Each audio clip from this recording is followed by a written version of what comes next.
Namaskar. There's a growing debate about whether passive funds are better for the investors or actively managed funds are better for the investor.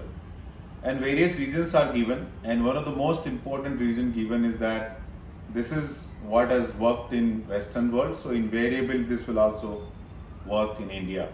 So this is a theory, and then the data are tortured to prove this theory. So many people use data the way a drunk man use a lamppost, not for illumination but for support. So data are tortured to come to a preconceived conclusion. And many times these data could be extremely misleading to the investor and can do more harm to the investor than the intended good which they thought they will do for the investor. And here are my points to prove why these studies are many times misleading. First of all, they take or show the data on a particular date.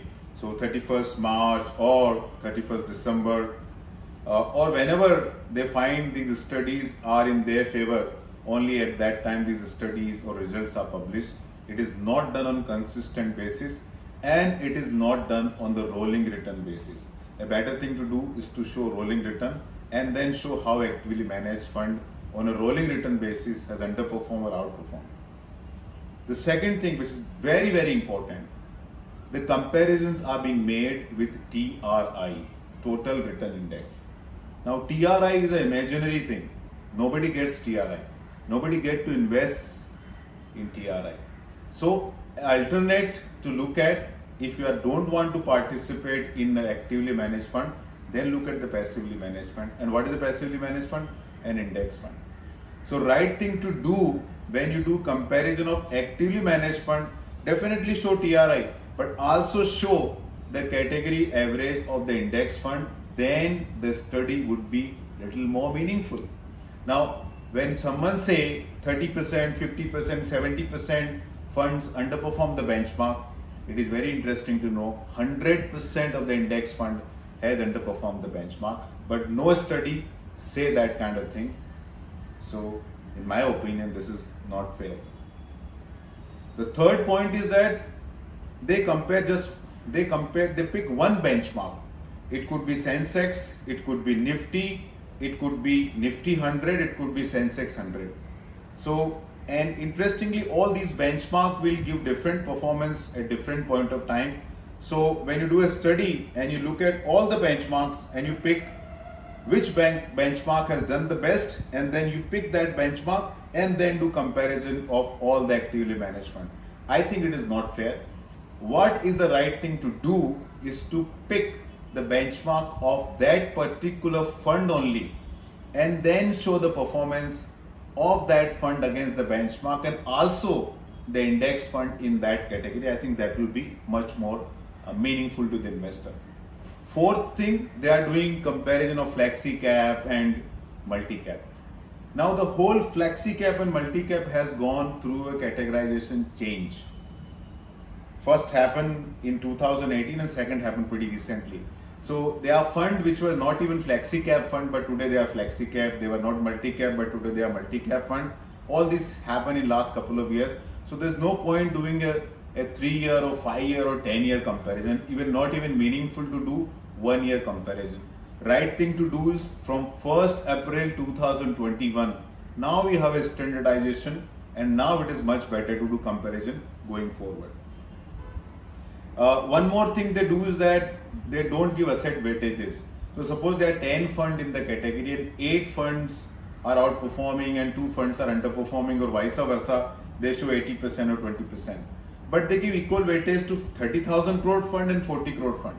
Suppose 30,000 crore fund is outperforming and 40 crore fund is underperforming, but they will have equal weightage in these kind of study, which I think is not in the right interest of the investor.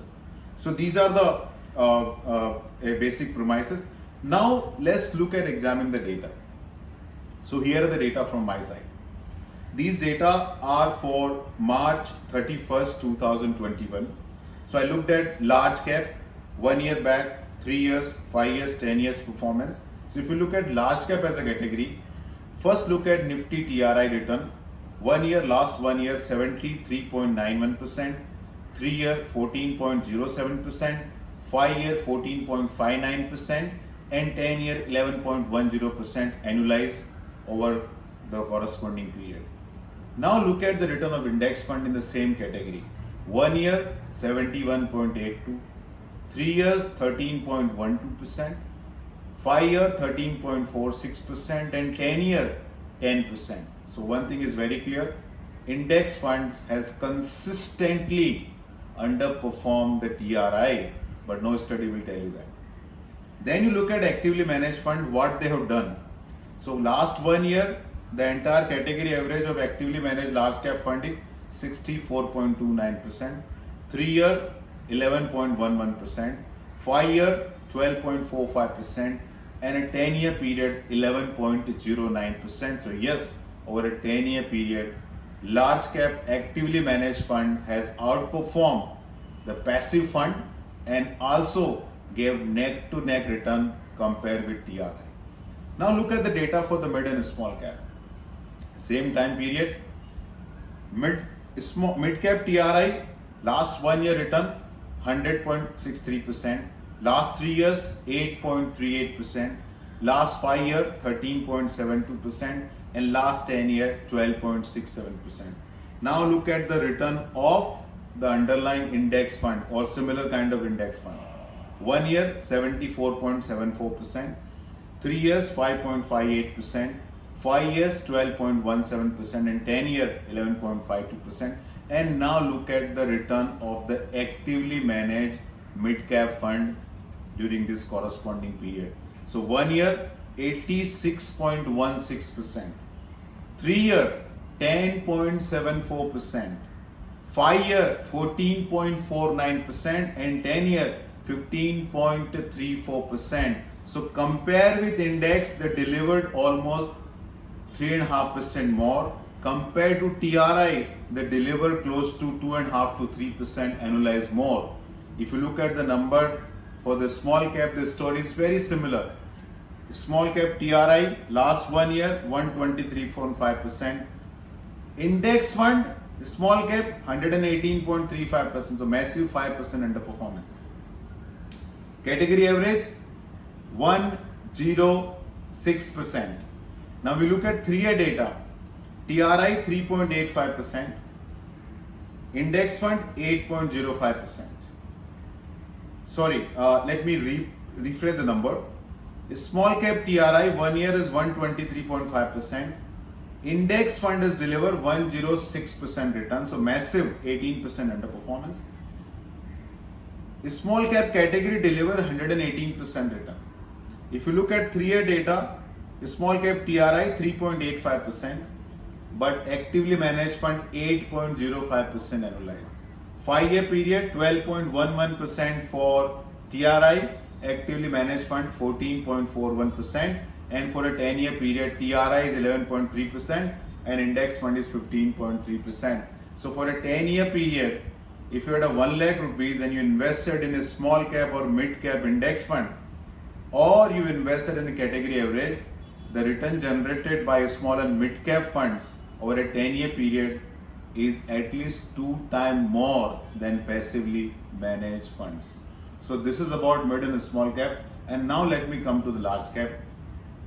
When you look at large cap fund, till 2015, most large cap fund were able to outperform the underlying indices. But what has happened in last 5-year plus period, we have seen something very interesting. In last 5 years, most of the return of Nifty was concentrated in few stocks. So much so that top 5 stock contributed to 80% plus return of the Nifty. Because the corporate profitability collapsed and the market range was very narrow. So that was the reason. An actively managed fund cannot have more than 10% in the single stock. Even they wanted to own 5 stocks, the maximum they could go is only 50%. So that is the one reason they underperform.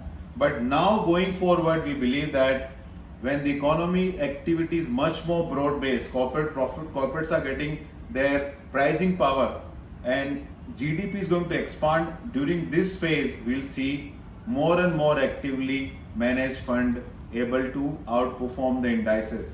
I gave this report, I wrote an article in the first week of January this year, saying that going forward, most large cap fund will outperform the indices, and I have seen year till date from 1st January till 14th April, we have almost like 100 days period. During this period, 11 largest large cap fund, 11 largest large cap fund, out of the 11, 9 has outperformed the Nifty TRI during this 100 days period, because now economics expansion is much more broad based. So investor, when you see these studies which hog the limelight, go deeper to figure out what has been dished out to you and ask more information from your financial advisor. Finally, it is your money, it is your future, you decide. Thank you very much.